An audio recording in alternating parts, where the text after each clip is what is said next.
The fire at the woman's feet is about to be lit, and she will be offered to the gods. This is all to make the land beneath her feet more fertile. The Norse people of the 8th century believed in this. The crowd gathered around the fire to watch. Frankish soldiers were eyeing the city from outside. They wanted to achieve what the Roman Empire couldn't: conquer all of northern Europe. The kingdom of Frisia was their next target. As the Frankish soldiers scaled the walls, the Frisians inside were watching the sacrificial ceremony. The backward ritual always selfishly took the lives of the living. This woman was unfortunately chosen. They had been starving for 4 years due to poor harvests, and the king was troubled. His ministers suggested holding a ceremony to pray to the heavens for a bountiful harvest next year. Redbad's girlfriend was chosen to be sacrificed to the heavens. As the king's son, Redbad found this ancient and futile practice absurd. He tried to stop the sacrifice but was severely reprimanded by his father and had to reluctantly comply. At that moment, a group of Frankish soldiers launched a surprise attack. They were numerous and well armed.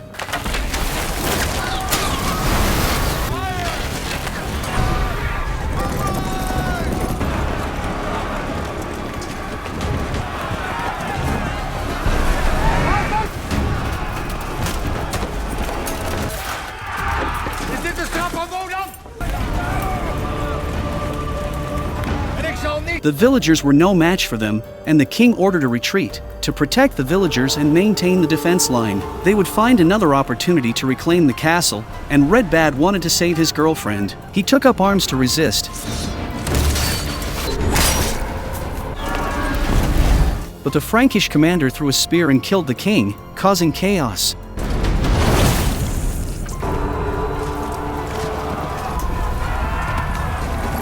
The Frisians fled in panic, taking their families on a long journey to find a new home. Redbad's uncle, Ibert, blamed the loss of Doorstad on Redbad, claiming his opposition to tradition angered the gods and brought misfortune to the tribe. The tribe planned to hand him over to the gods for judgment, to decide his fate. Redbad, feeling guilty for his father's death due to his recklessness, also believed it was all his fault. Under the sacred tree of the tribe, he accepted the gods' judgment, which found him guilty. He was taken to a beach, tied to a log, and offered to the sea god. His girlfriend, Fan, watched helplessly as he was bound and drifted into the ocean. Redbad rose and fell with the waves but did not die.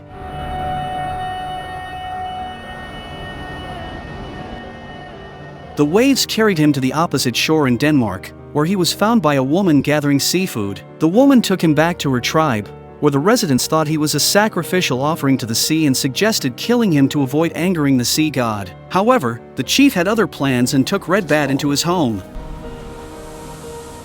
Months passed. The man chopping wood was the reborn Redbad. He became silent and withdrawn, often bullied by others. He hid his identity, and no one knew where he came from. The chief, seeing his constant gloom, took him hunting to lift his spirits. One night, the chief had a dream of a large fish stranded on the beach. He couldn't bear to see it suffer, but the fish didn't die. The fish absorbed all the water from the sea, leaving other fish struggling on the seabed. He believed the dream was related to Redbad because they found him on the beach. He asked Redbad if he had thought about why he was still alive, suggesting that everything happens for a reason and hoping he would find peace.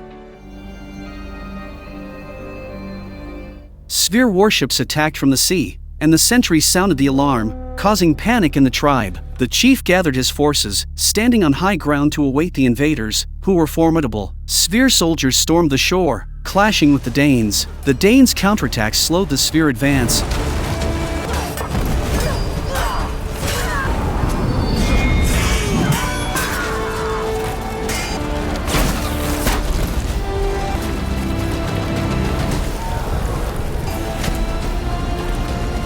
And several warships were engulfed in flames. Redbad arrived in time to join the fray.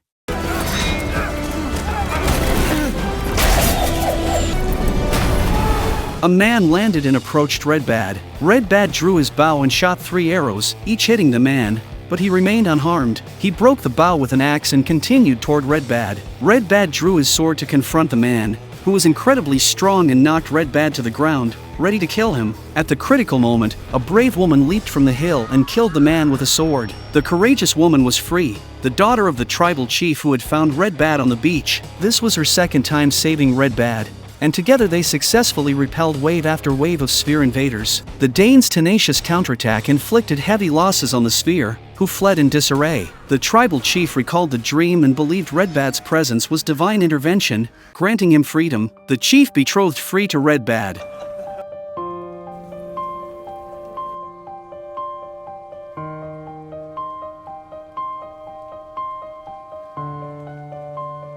After the Franks occupied Doorstad, they built a new church there. They forcibly baptized the pagans, making them join their faith. The pagans, dissatisfied with the Frankish occupation, burned down the church. To better control the land, the Franks planned to marry into the Frisian royal family. The Frisian princess was to be a political pawn, marrying the son of the Frankish leader, Pepin. The Frisian princess was Redbad's sister, and the news reached Denmark. Having recuperated for years, Redbad decided to return and rescue her. He returned to the tribe with his wife and children, surprising and delighting old friends with his safe return. Redbad and Fen met again, but both had their own families. Their once passionate love had passed, leaving a sense of regret. Cousin Jur was also happy about Redbad's return, now the tribal chief. Pepin was ambitious and suggested to his father a northern campaign to reach the northern coastline, conquering lands the Romans never reached. But his father was conservative and immediately rejected the proposal. Not for the first time. Pepin was the illegitimate son of the chief and the kitchen maid, and the chief did not want him to inherit the throne. This also caused Pepin's dissatisfaction.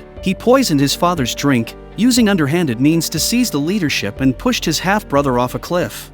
One day, Fen rushed to report that Frankish soldiers were gathering on the open ground in front of the tribe, fully armed and menacing. The Frisians mobilized, planning to attack the Franks from the north and south. Jur led the main force to face the Frankish soldiers head-on, while Redbad was responsible for sneaking around to the Frankish rear. Their plan coincided with the Franks, who also intended to flank the Frisians. Redbad ambushed in the grass, waiting for the right moment. The enemy general sensed something amiss and halted, preparing to retreat. Redbad seized the opportunity and eliminated them all. Jur's main force and the Frankish main force lined up on the grassland, with the Franks clearly outnumbering them, causing Frisian morale to waver. At that moment, Redbad returned with the enemy general's head, boosting the frontline soldiers' confidence and eliciting cheers. Redbad used provocation to incite the enemy's anger, then led a small detachment away. The Franks dispatched elite cavalry to pursue, determined to make Redbad pay dearly. From the start, Redbad's provocation was premeditated. His cavalry detachment reached a retreating tide beach, luring the Frankish cavalry to follow. Crossing the beach, Redbad and his men reached the other side as the tide rose, trapping the Frankish cavalry in the water,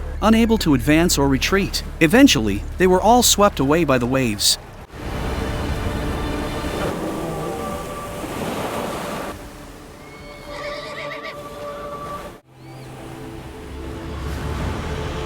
Meanwhile, the warriors on both sides were fiercely battling.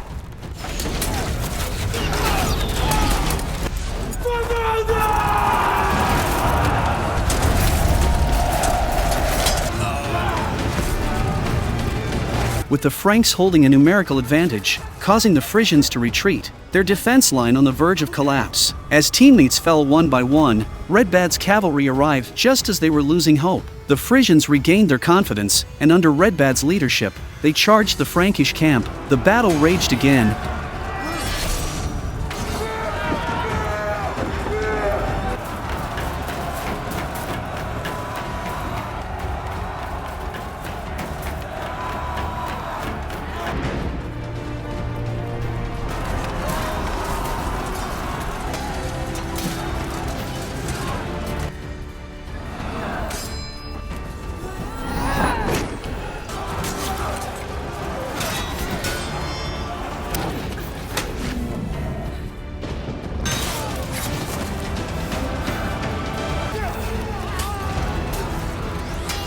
This time with the Frisians gaining the upper hand, forcing the Franks to flee. The Frisian warriors chanted Redbad's name,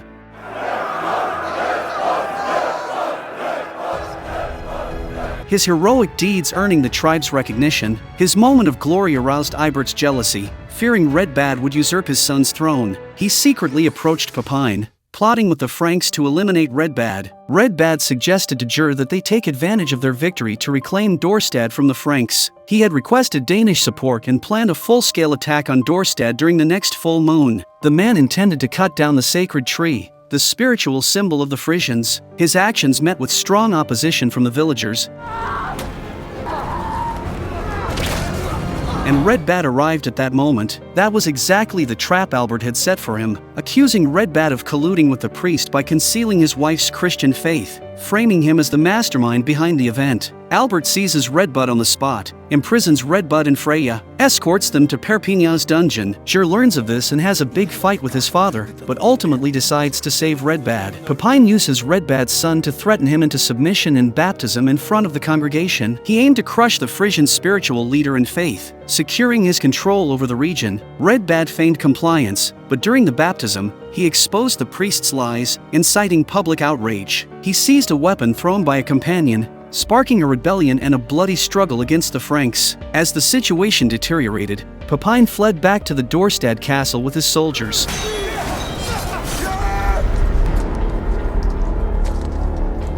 Ger was gravely injured in the rebellion, with little time left. Before passing, he passed the throne to Redbad, their hero, deserving of their support.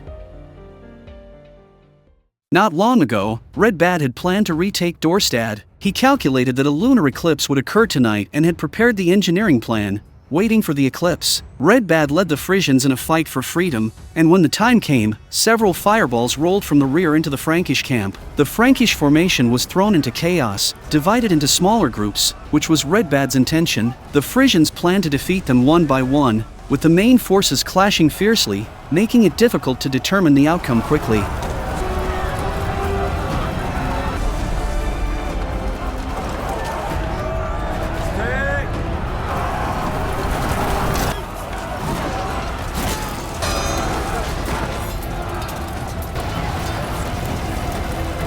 Pepin hid in the castle, where another Frankish force lay in ambush, ready to act. The castle gate was still fiercely contested, while a naval fleet quietly approached. The Danish army Redbad had specially invited. They attacked the castle from the water, catching Pepin off guard, forcing him to deploy the reserve forces.